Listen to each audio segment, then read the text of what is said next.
అందరూ ఉన్న వాళ్ళకి సలహా ఇస్తున్నా, ఈ రాజకీయాలు చేయడానికి రాదు. రాజకీయాలు నాతో కూడా చేయలేడు కూడా. ఆ ఫ్లెక్సీలు పెట్టే పైసలు దీనికి ఇచ్చుంటే అయిపోయింది. ప్రైమరీ హెల్త్ సెంటర్ ఇంకా జర పెద్దగా అయ్యేది, ఇంకా సౌలతులు పెరిగాయి. పనికి మళ్ళీ రాజకీయాలు నాతో చేయకూడదు. నేను ఎంపీ అయినప్పుడు పార్లమెంట్ లో కొత్త బ్రీడ్ అని పరిచయం చేశారు. పక్కకు కూడా ఉండే కాంగ్రెస్ కూడా, నాకు తెలియని కాంగ్రెస్ కూడా ఉండే. ఇప్పుడు ఉన్న నేషనల్ కాంగ్రెస్ లో జనరల్ సెక్రటరీ సరే న్యూ బ్రీడే పర్ హైబ్రిడే అన్నాడు.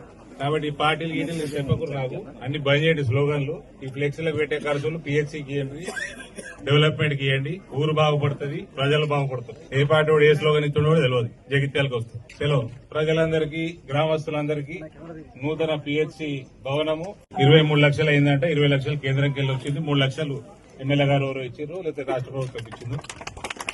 అందరికీ అభినందనలు తెలియజేస్తూ, ఆల్రెడీ ఇక్కడ రావడమే నేను 2 గంటలు లేట్ వచ్చిన. మోతాడు దగ్గర రాస్తారోకో చేస్తారు రైతులందరూ. అదే పలికిమాలను యాప్ పెట్టిందట, యూరియా కొన్నారాకుండా మొత్తం జిల్లా అంతా తిరిగి వచ్చింది. ఇప్పుడు మళ్ళీ ఇక్కడికి వచ్చినాక మీలోటి ఫ్లెక్సీలు పెట్టే బదులు జమ చేసి గ్రామానికి వీడీసీకి అప్పయ్యపురు పైసలు. ధన్యవాదాలు.